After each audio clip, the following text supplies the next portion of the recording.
Hello students, आज हम करेंगे केमिकल इक्वेशन। बेसिकली केमिस्ट्री में जब किसी रिएक्शन को दिखाना होता है तो इंग्लिश के हिसाब से अगर हम वर्ड्स में लिखेंगे तो बड़ा टाइम कंज्यूमिंग होता है, बड़ा लेंथी होता है, तो उसको शॉर्ट फॉर्म में भी लिखा जाता है। एक न्यू मेथड डिज़ाइन हुआ कि हम किसी भी केमिकल चेंज को या किसी भी केमिकल रिएक्शन को शॉर्ट फॉर्म में कैसे रिप्रेजेंट कर सकते हैं। तो केमिकल इक्वेशन जो है सामने आया। Now what is chemical equation? It is the short hand representation of a chemical change और केमिकल रिएक्शन। किसी केमिकल रिएक्शन को या केमिकल चेंज को शॉर्ट तरीके से सिंबल्स और फार्मूले का यूज़ करके रिप्रेजेंट करने को केमिकल इक्वेशन कहते हैं। For example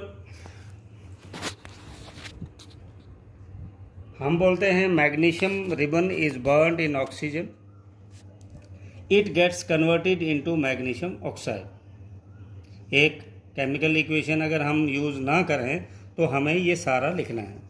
magnesium ribbon is burned in oxygen, it gets converted into magnesium oxide. इसी को हम केमिकल इक्वेशन में सिंबल्स एंड फार्मूले का रिप्रेजेंट करके कैसे लिखेंगे, अभी देखिए।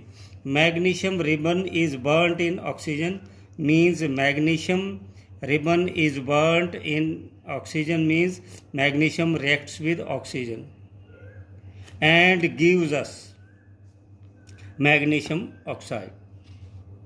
यहाँ जो सब्सटेंसेस जो हैं, यहाँ हमने मैग्नीशियम को Mg से दिखाया, आपने 9th में भी पढ़ा हुआ है कि सिंबल्स एंड फार्मूले जो हैं। तो हमने मैग्नीशियम का सिंबल लिया, ऑक्सीजन मॉलिक्यूल का सिंबल लिया और आपस में रिएक्ट करके इन्होंने मैग्नीशियम ऑक्साइड बनाया। अब this is called chemical equation. Equal से निकला है इक्वेशन।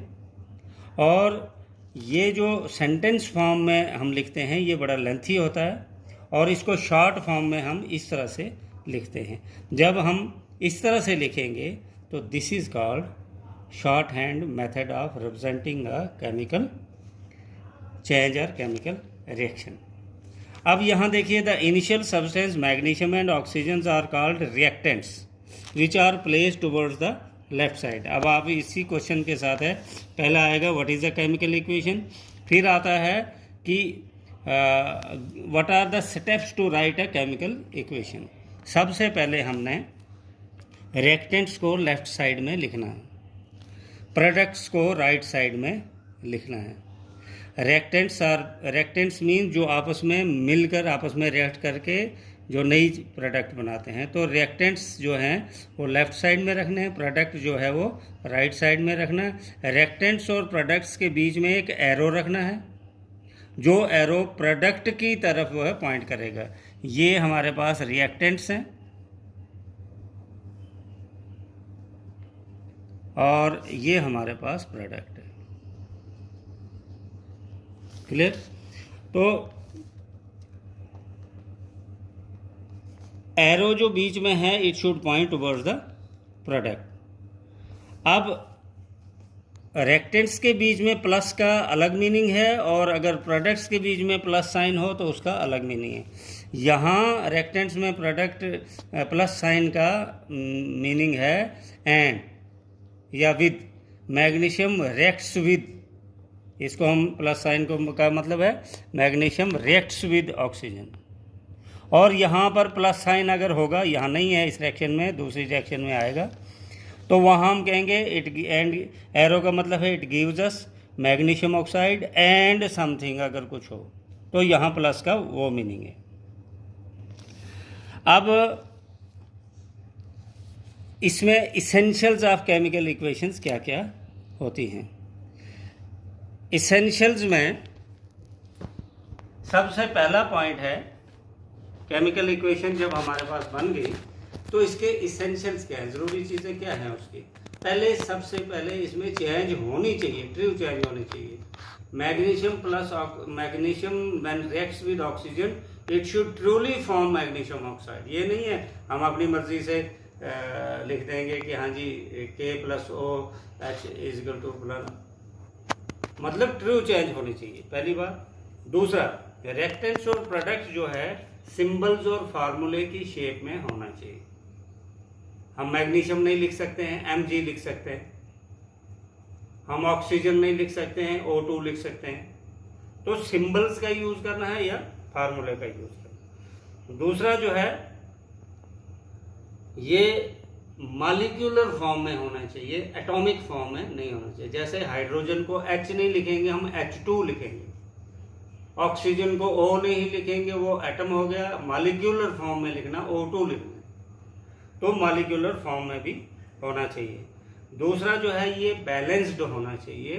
वो आगे जाकर हम दूसरे लेक्चर में आपको बताएंगे कि लेफ्ट हैंड साइड के जो मॉलिक्यूल्स हैं, एटम्स हैं, उतने ही राइट हैंड साइड में भी होने चाहिए, क्योंकि law of conservation of mass ये कहता है कि matter is neither created nor destroyed.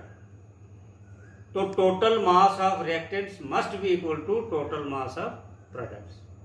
अगर 2 किलो लकड़ी हम जलाते हैं तो कोयला भी 2 किलो निकलना चाहिए। आप कहेंगे नहीं जी किलो ही निकला, तो उसमें से जो गैस निकल गई हीट के फॉर्म में या स्मोक के फॉर्म में, अगर उसको भी इकट्ठा किया जाए तो एग्जैक्टली वो भी 2 किलो ही बनेगा, क्योंकि मैटर को हम ना पैदा कर सकते ना खत्म कर सकते, सिर्फ चेंज कर सकते। तो इट शुड बी बैलेंस।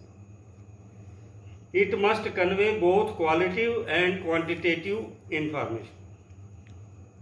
दूसरा मतलब क्वालिटी क्या है उसकी, वो भी केमिकल इक्वेशन में पता चलना चाहिए, और कितने लिया हुआ है, मैग्नीशियम कितना लिया, ऑक्सीजन कितना लिया, उसकी मात्रा कितनी थी, मिकदार, क्वांटिटी कितनी थी। रिएक्टेंट्स के नाम भी बताना चाहिए और प्रोडक्ट्स के नाम भी बताना चाहिए, और रिलेटिव वॉल्यूम और रिलेटिव ये भी दिखाना चाहिए। तो आज हमने किया dear students, what is the chemical equation and what are the informations conveyed by a chemical what are essentials of a chemical equation। अब केमिकल इक्वेशन के 2 पॉइंट्स और बता देता हूँ। केमिकल इक्वेशन हमें क्या क्या इंफॉर्मेशन देती है, what information is conveyed by a chemical equation. तो केमिकल इक्वेशन सबसे पहले हमें रिएक्टेंट्स के नाम बताती, प्रोडक्ट्स के नाम बताती है। It tells us the names of reactants and products. Then it tells us accurate number of molecules in reactants as well as accurate number of molecules in products। कितने molecules reactants में react किए और product में जो बना तो उसमें कितने molecules। साथ में हमें स्टेट का भी पता चलता है कि मैग्नीशियम सॉलिड स्टेट में था, लिक्विड स्टेट में था, एक्वस स्टेट में था। तो ये स्टेट का भी हमें इंफॉर्मेशन देता है कि ये सॉलिड स्टेट में है, लिक्विड स्टेट में है या गैसियस फॉर्म में। दूसरा, रिएक्शन किस टाइप की है, क्या इसमें हीट निकलेगी या हमने हीट देनी है। अगर उसमें से हीट खुद ही निकलेगी तो एक्सोथर्मिक रिएक्शन है, अगर हीट देने पड़ेगी तो एंडोथर्मिक रिएक्शन है। ये भी अगले लेक्चर में आपको टाइप्स ऑफ केमिकल रिएक्शंस में हम बताएंगे। तो these are the information conveyed by a chemical equation।